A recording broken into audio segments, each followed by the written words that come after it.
Good evening, everyone, and welcome to the Bachelor post-show live chat, where we're going to be talking about everything that went down in week 3 of The Bachelor with Zach Shallcross. How's everyone doing tonight? It's me, Bachelor Fantake, and this week we saw quite the villain turn there.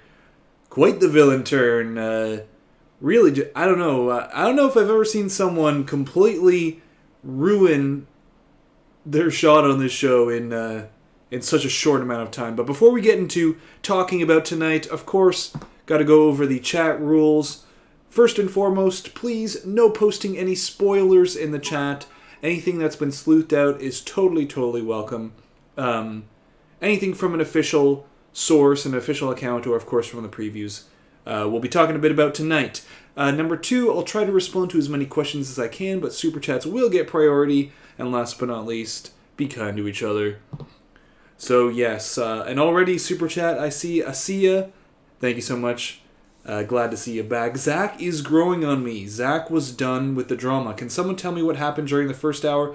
I was getting my hair done. Yes, so during the first hour, we saw the first one-on-one with Katie.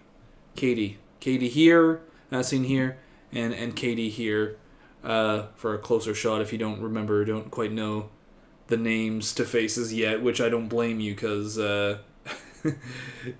it's hard. It's hard even for me. And Katie here.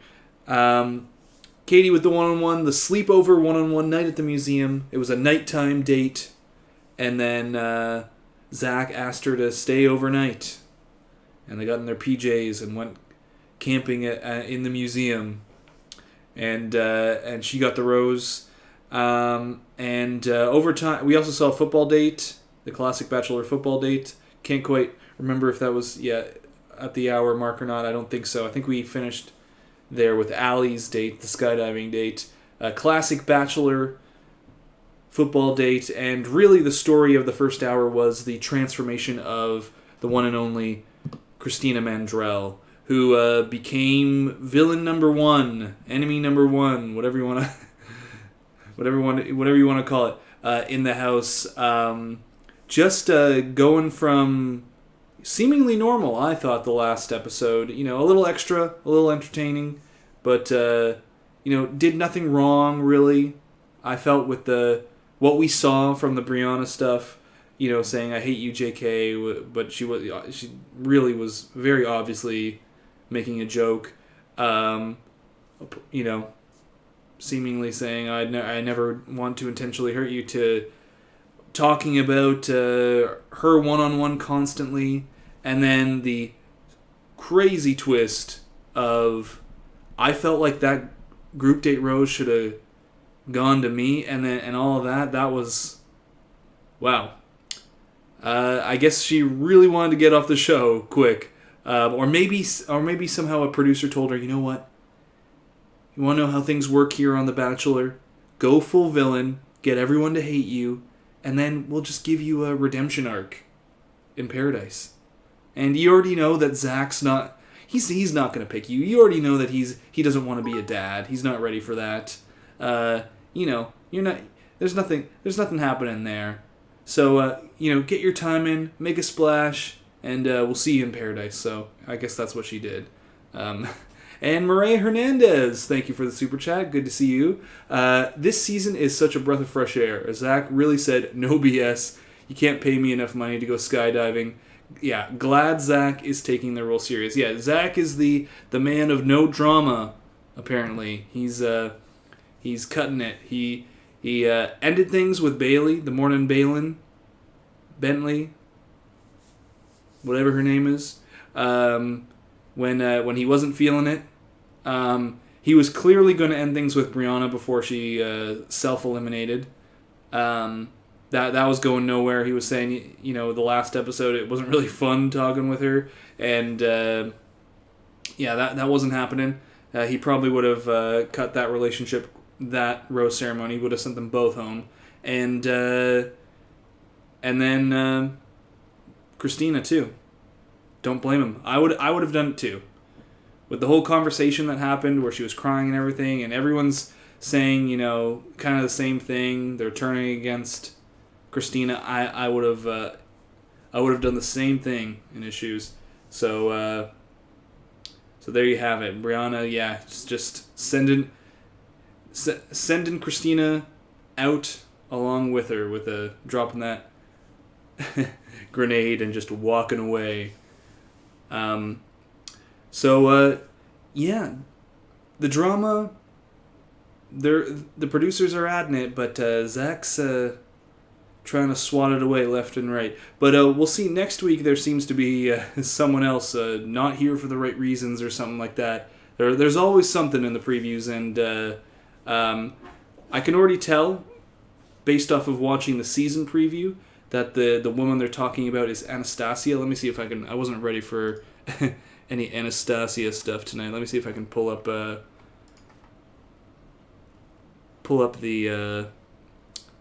preview or something. Here, I can probably actually just get it. Next week they're in the Bahamas and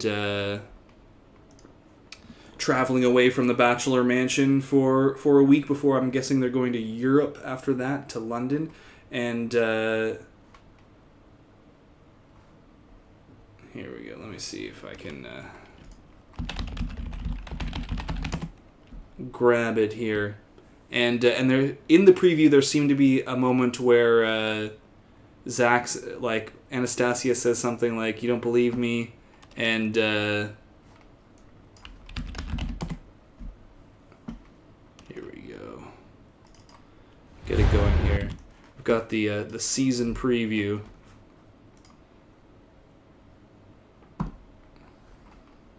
Somewhere along here in the drama section.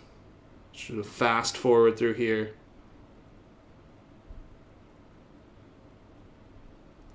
It's this right here. Are you here for me? Yes. I don't know if I believe Anastasia. That's what what's not seen in the updated preview that they did. So she's going to be going home next week. It's an easy elimination. Basically, anyone not in this top 11 is going home next week in the Bahamas. So, another example of Zach cutting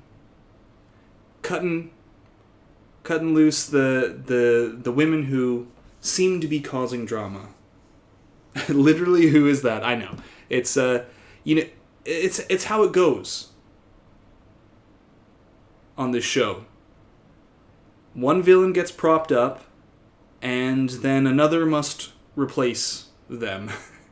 And I guess maybe this is the villain of next week that's going to get cut as we move into the top 11. I wonder which one of these women will be the villain after that. It's anyone's guess. But we sometimes we get the long-term villain. We get the Shanae. I think we had Cassidy in Clayton's season. We had Cassidy starting things off, and then she was eliminated even though she had a rose. Episode 2 or 3 or something like that. I can't remember because I think they did a bunch of to be continueds, and the rose ceremonies were off that season. But then Shanae was the villain for a long time. But not for the entire time before Hometowns. There was 1 or 2 episodes before Hometowns where Shanae was gone. And then they had the new villain. They had the Sarah Mara drama start. So it's always they gotta bring in a new villain until they get to Hometowns. So... Yes, and yes, Bailey as well. The Morning Balin got the boot. Not even sure what I said there. The boot. She was she pulled the classic seeking validation move, but usually something like that is responded with no, I really want you to be here.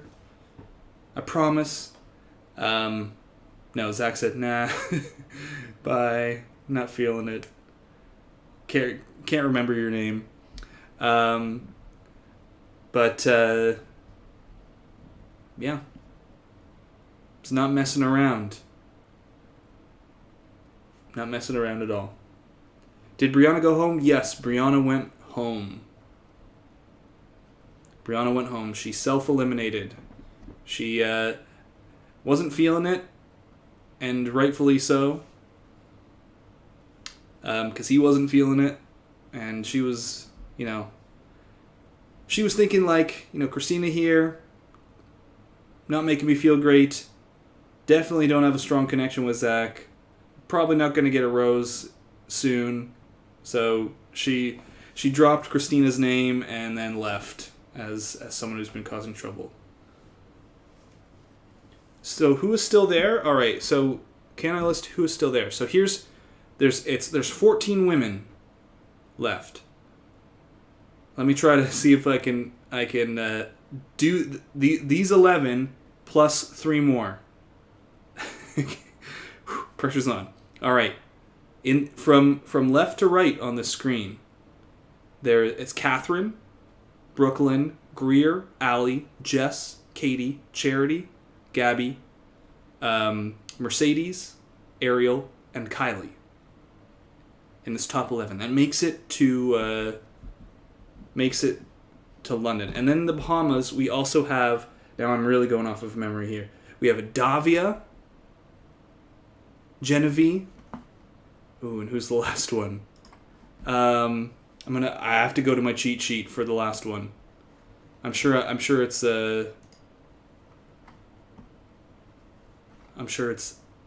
Anastasia. We were just talking about her. Oh my gosh, and Anastasia. There we go. So whoever when we were at here, whoever said literally who, even I don't know who this is.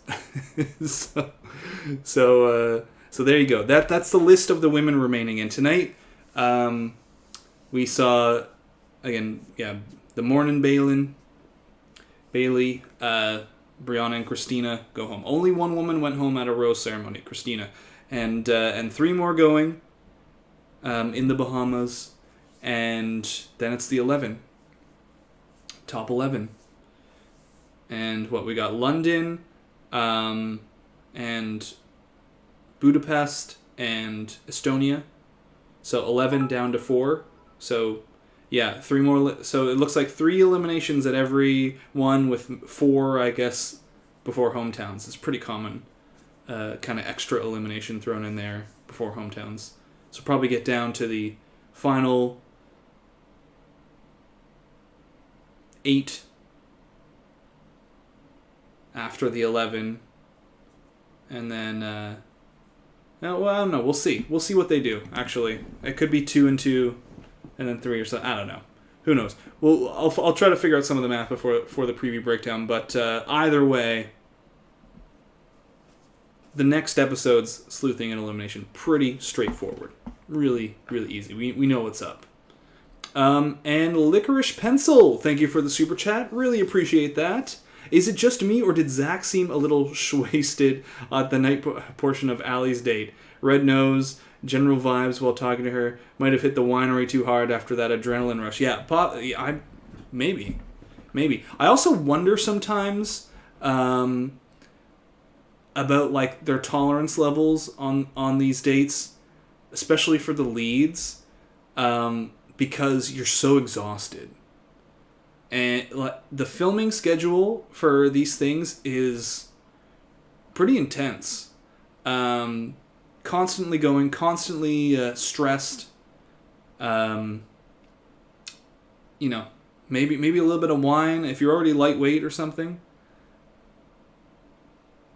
Could be causing some extra wastedness.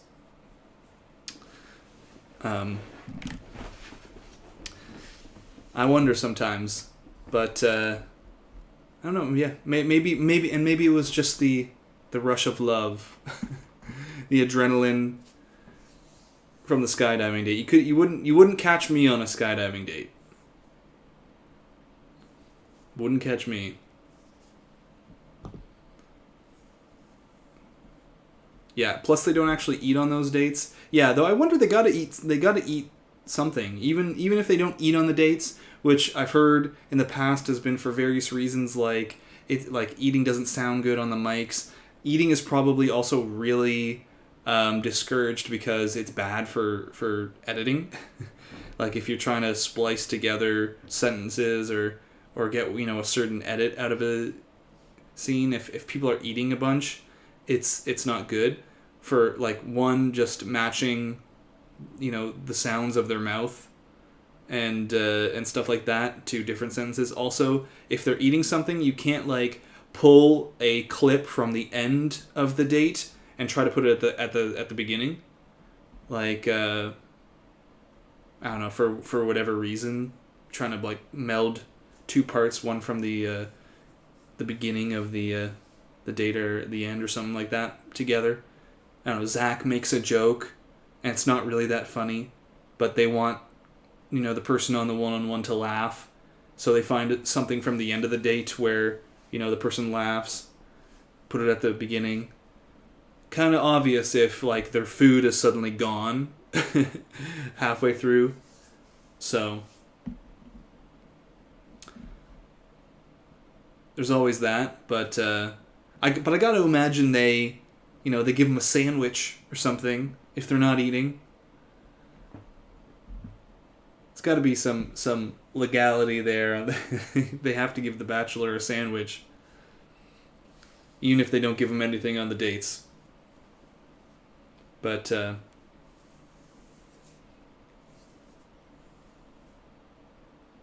maybe not. Maybe that's not in Zach's contract.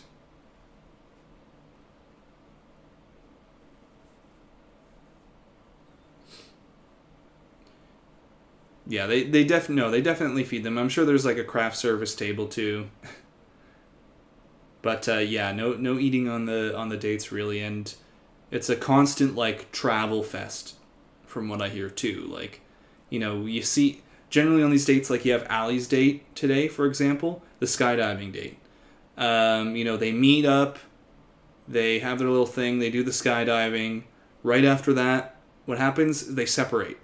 And it seems like, they just separate for enough time to like change, and then they go to the night portion of the date, or maybe they do something else, or they hang out during that time. No, they like go different ways for hours, get ready for filming, and then meet up for like another short period of time.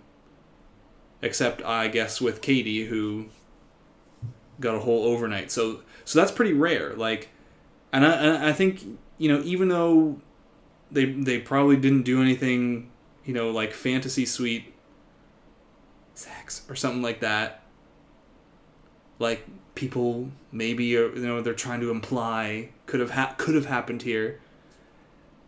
The most scandalous thing with the overnight with Katie is that she potentially got more time, and this early, like alone or just with the Bachelor, than anyone would ever get.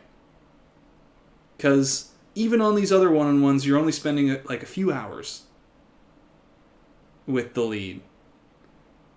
That could be pivotal time to kind of actually get to know someone. And considering maybe Katie is in Thailand here, looks like it to me.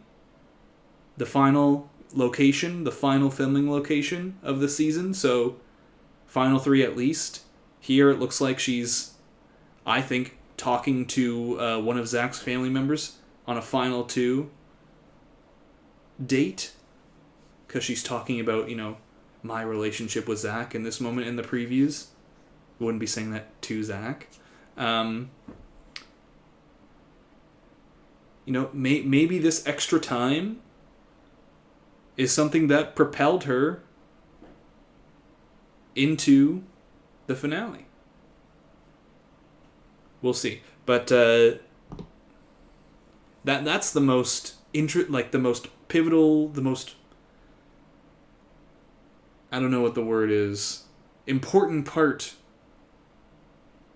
of that date. Just the extra time you get to spend with the lead. If your goal is to actually develop a connection and have a relationship. That's more important than any other thing. Any like adrenaline rush from a skydiving date, anything. So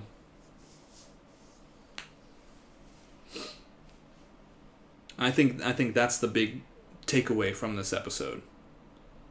Yeah, Gabby too got a lot of screen time. Yes, Gabby is someone else we know makes it into the into Thailand, into the final filming location. As we've sleuthed out. Gabby getting little segments. I noticed it. Even though she wasn't a big part of this episode. She wasn't really, a part of the drama or the storyline of this episode all that much compared to other women. Still getting little segments. Which is, again, it's like editors are saying, hey, look, here, don't forget her. So that when, she gets a rose, it's like, oh yeah, that makes sense, because we see her a bunch. And, when she keeps getting a rose, we're familiar. Oh yeah. As opposed to other women, Anastasia, for example, we've talked about tonight. Who? Who is that? How is she still around? I don't know anything about her. Or, oh yeah, Gabby, she really seems into Zach because she's freaking out every episode. Yeah, I remember her. So, ultimately this speaks more to Gabby's, length of time on the show than anything else. But the little editing things help paint the picture too.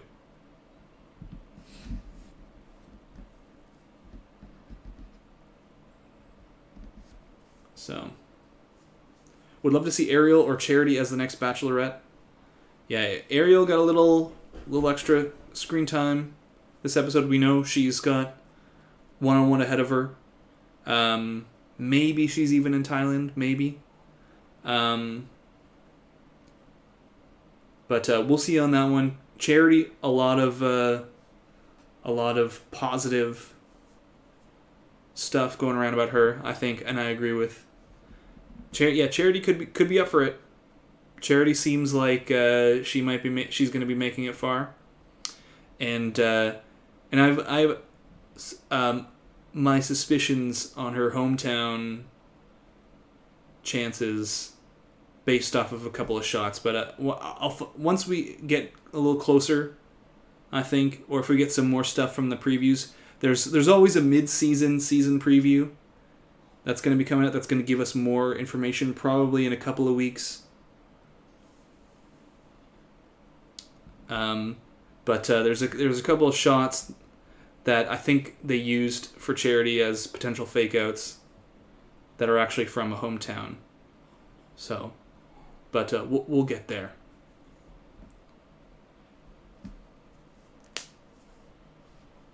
Yeah, Christina will have her own reality TV show at some point. Yeah, it's called Bachelor in Paradise.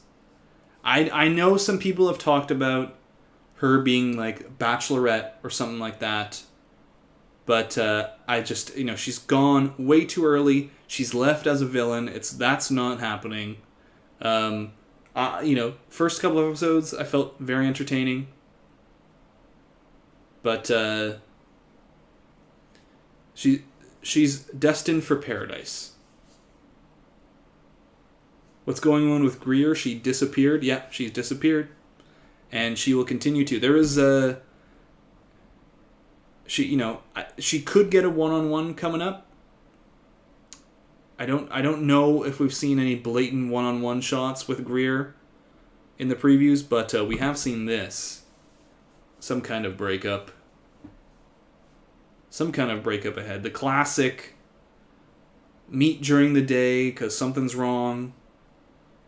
Don't know who requests the meet. It could be something else too, something unrelated to their relationship that tears them apart, but that's less common. And Greer. This will be about as much screen time as Greer gets for the rest of the season, if the previews are to be believed. Could be a one-on-one ahead too.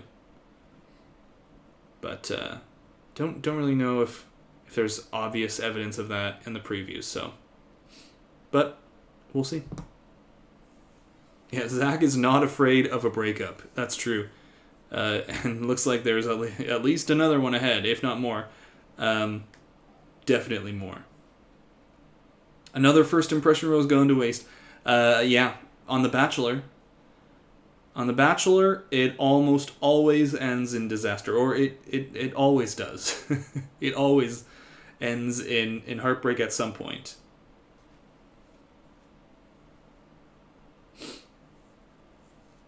So, I think, on Peter's season, we saw the first, Hannah Ann, I think, got the first impression rose, and then they got engaged, but, yeah.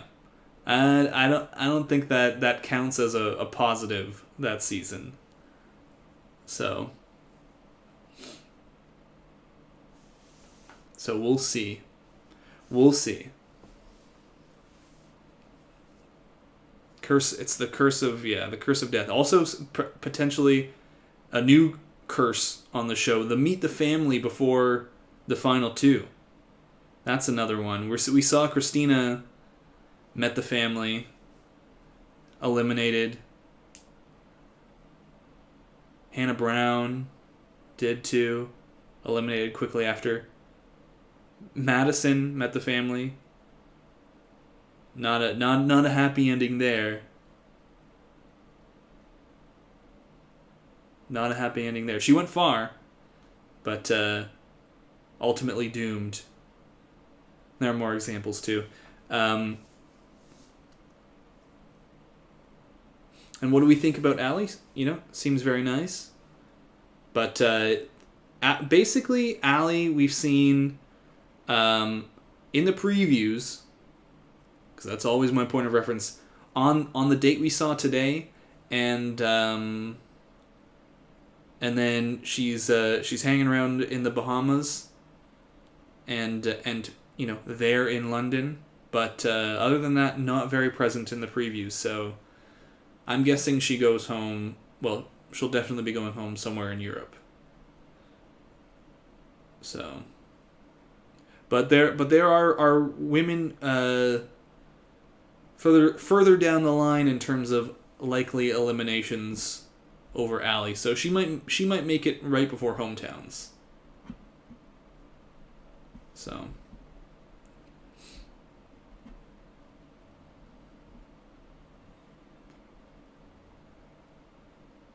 Yeah, Zach is the polar opposite of Peter, who let the drama run wild. He's really not having it.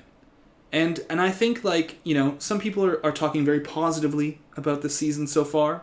I would include myself in that group, but people in the chat and people commenting on the videos and online about the season, and I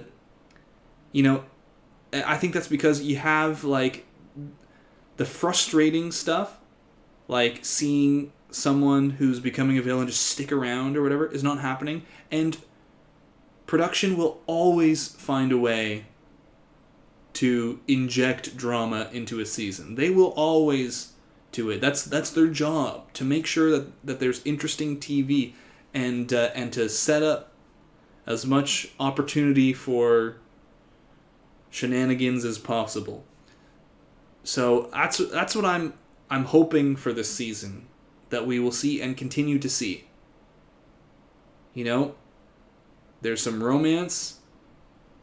The drama is being handled, but is there, and there's a good balance. And so I think, I'm hopeful that we've got that on its way. It's definitely possible. Definitely possible. So, I hate to say it, but I'm getting my hopes up. I hate to say it. I jinxed myself by, mentally preparing for this season by lowering my expectations to the absolute rock bottom. And then they get you. That's how they get you. So we've got a lot of season ahead of us. A lot of season ahead of us. It's only episode 3. We're going to be here still in March. Most of March, I think, covering this show, this season. So there's a lot of opportunity for them to screw it up. There's a lot of opportunity.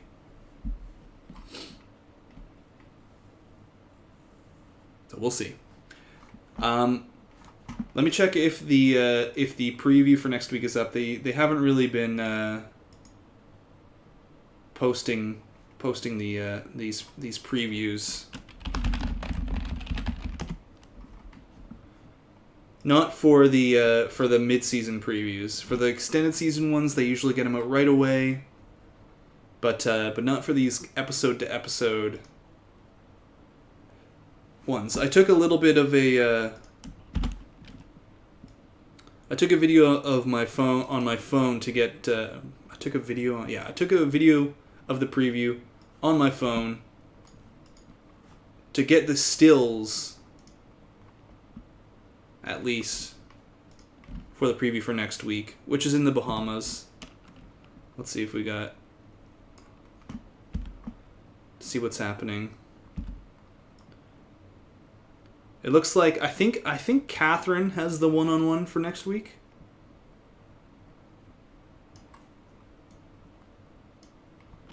Or she has a one-on-one for next week. And there's a party, potentially Brooklyn. Yeah, lots of kissing. Zach is quite the kisser. Yeah, I think that's Catherine.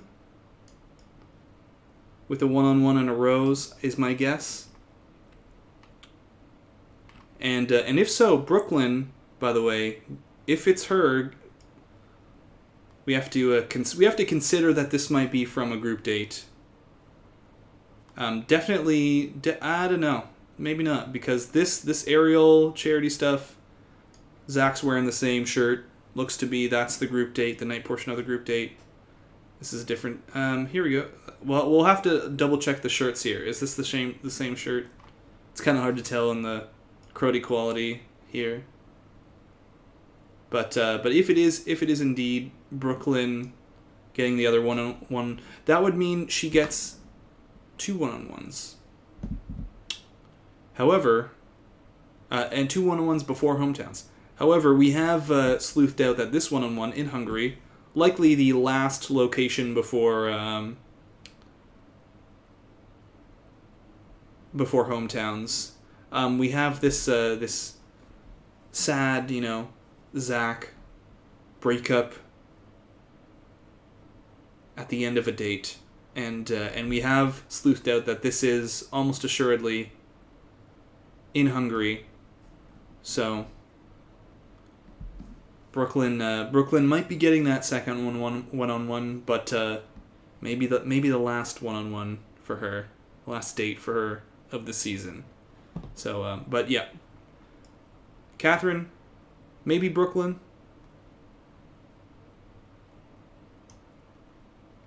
There's the man himself in the Bahamas. And, yeah, more drama. Just drama. But the main thing is this whole drama we talked about before. They cut her out of this the preview, but it's Anastasia. Anastasia here. Are you here for me? Yes. I don't know if I believe Anastasia. There you go. That's the big reveal. It was Anastasia all along. So we already know, just doing the math, that Anastasia is gone next week. She's not amongst these women. And so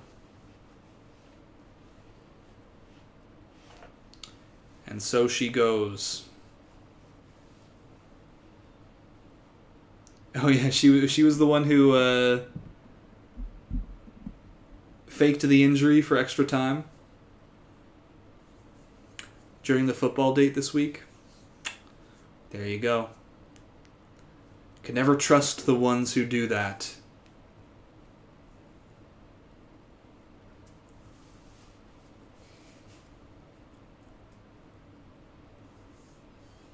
Where is Gabby's first one-on-one? That's a good question. I guess it's not the Bahamas. But she'll if she's getting to hometown and she's getting to Thailand, which we know she is.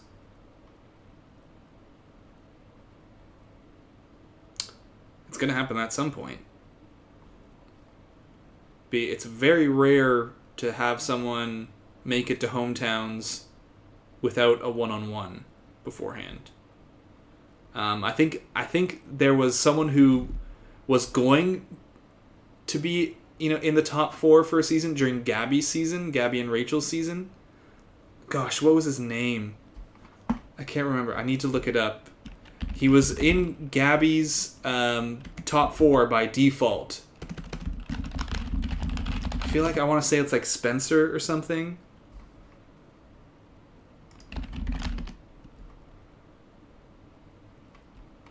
Let me see. I got... Wait, not that guy. Let me see if I can find him here. There's Zach, the man himself. Yeah, Spencer. I was right.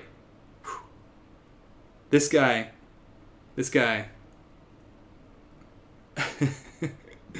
He was in Gabby's final 4 by default, by process of elimination. However, Gabby decided, I'm just gonna take 3 guys. So sorry, not gonna happen.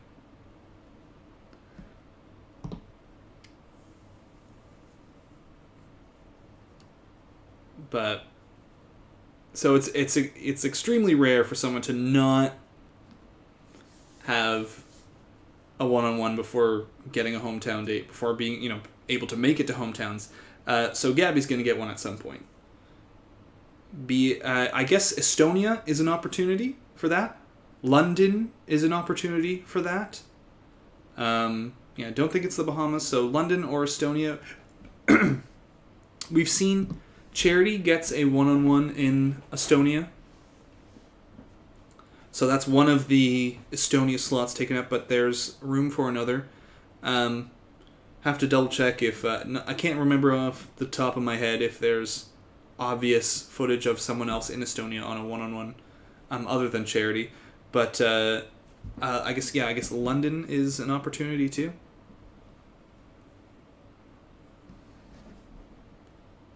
So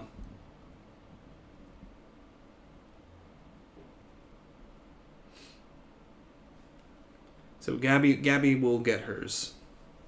Yeah, I get the whole no drama thing, but over an entire season you gotta have some. Agree. Every season does. You don't just send home every girl that is involved in a little bit of drama. Yeah, I mean, but what yes, but also if Zach's not feeling it with that person because they're causing drama, he's gonna send them home. And I know producers, they have the producer pick or whatever, and ultimately, I don't know. Maybe there's something this season where they said, yeah, fine, send Christina home. And that could be because they know that there's, there are more villain opportunities ahead. Because, yeah, it's true.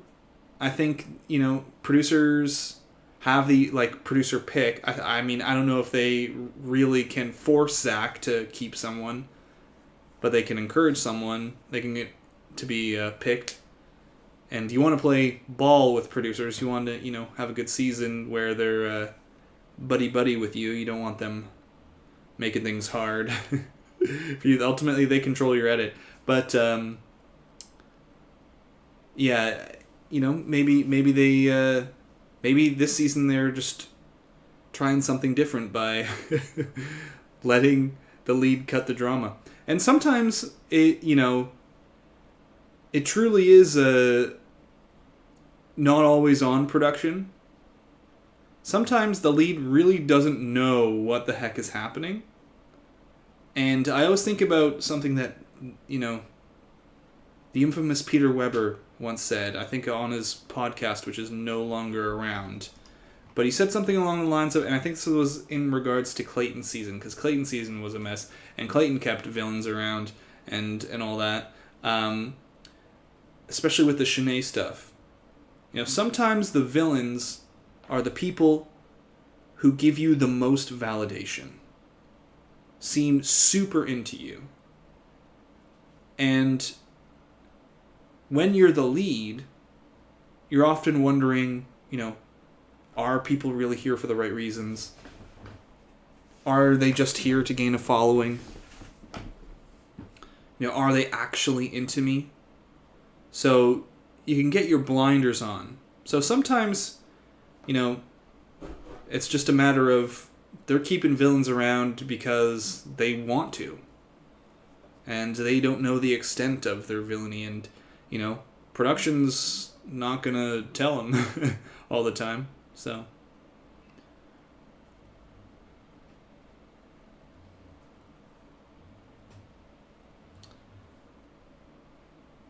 it's not always just about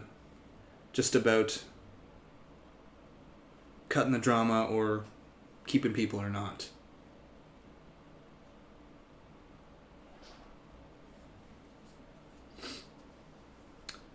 Fantastic. Thank you so much for the live chats and recaps. I'm pretty sure I've been listening/watching since you started. Oh, thanks. What was your first season? My first... I can't entirely remember if it was... I think it might have been Sean Lowe. Or it was Ben Flajnik. But, technically, when I was really little, my mom has watched pretty much every season since the beginning. Technically, sometimes I would watch the very first Bachelor season with her.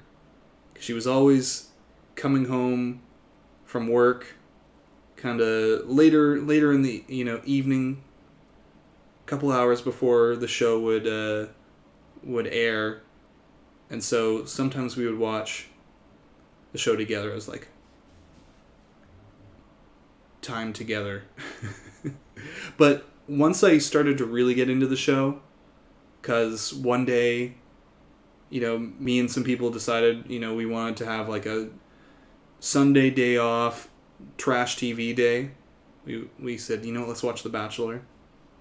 I think I looked up like the best season. Like, what one should we watch? The best season, and it was Sean Lowe's came up. Either that or we watched Ben Flajnik's.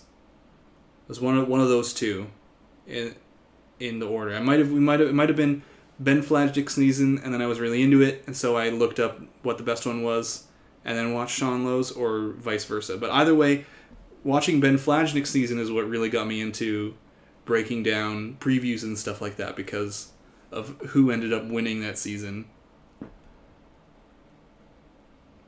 And it fascinated me seeing Courtney's edit over that season.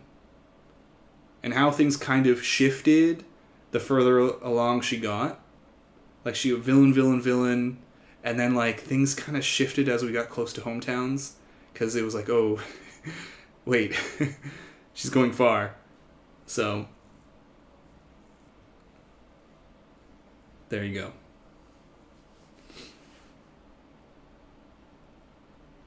I think she meant outside of The Bachelor. First season.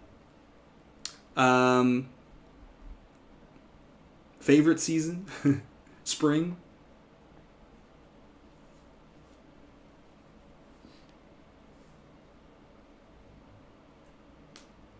My first season that I recapped was Cassie's Colton's season.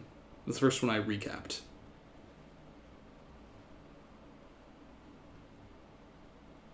So, but all right, let's it's getting to the end of the hour.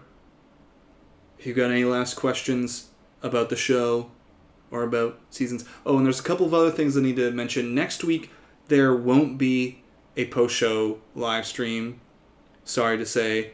I'm going to visit my parents down south.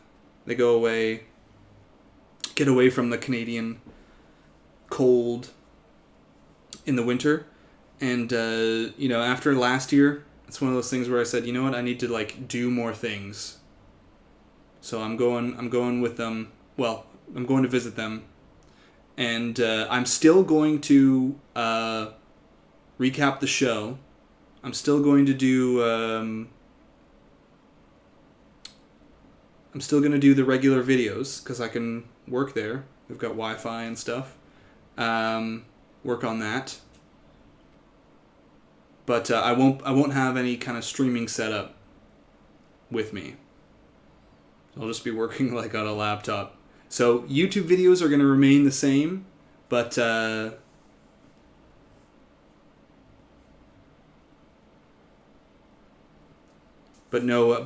live stream, sadly. So gonna do that and then take some time off. And then be back for the week after that. So 2 weeks from now, live stream, all good. So no live stream. But are they ever going to do the elderly Bachelor? I know. I think I did a video forever ago, talking about updates on the senior Bachelor, and they actually had at one point, some people lined up, contestants, and they were kind of planning, and they were discussing okay, is this something we're gonna do on air, or is this gonna be a Hulu exclusive or something like that? And then it just never happened. So I don't know. Maybe they're just stringing us along to try and keep us on the regular Bachelor shows, hoping that the senior one will start. Yeah. By the time we actually have a senior's Bachelor, I will be the senior Bachelor. By the time we actually get there. So, yeah. I will put up a community post. I'll post it on my socials too. A reminder. But for those of you here. What did I think about his short temper slip-up? I'll look for it in the recap when I look for it again, because I kind of remember him saying that, something like, who was he talking to again? Where it says, whoa, I have a short temper, or something like that. But I don't want to comment on it whoa, red flag or something, until I remember exactly the way he said it. Because I think it's one thing to say oh yeah, I have a short temper or something like that. Anybody can get angry, and there's another thing to say I get angry a lot. So.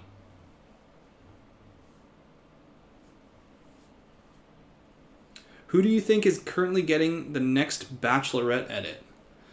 That's a good question. I think last week I'd said, Katie. If I had to bet money on it, because, typically we're talking final two. The other person is the one who usually gets the lead. Traditionally, and hey, this is a more traditional season. But, or it could be Gabby as well, if she doesn't, get the final rose. Yeah, Charity is absolutely in the mix too. But we'll see what they do. There's a lot of season to come. And a lot of potential edits that could change everything. All it takes is for one person to get seriously wronged, and they are propelled into Bachelorette stardom, Charity looks to be making it far, so she's definitely in the mix there. But I'd nix any of the Christina Mandrell stuff that had been going around a little bit. And you know what? There's going to be someone else's name who gets thrown into the Bachelorette discussion over the next couple of episodes, but then we're going to hit hometowns and that'll get forgotten. So we'll see. But thank you all for joining me tonight. Thanks for everyone who chatted, super chatted, everyone who's lurked and, viewed, been a part of the live stream tonight. It's time for me to hit the hay, get some rest, because we've got a recap tomorrow to get to. Thank you as well to Think Story for modding tonight. Then it's on to a, nice short sweet preview breakdown.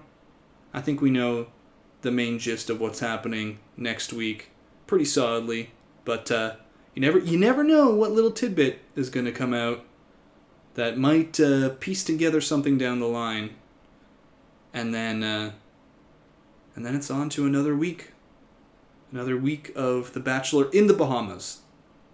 So, good night, everybody. Until next time, Bachelor Fan Take out.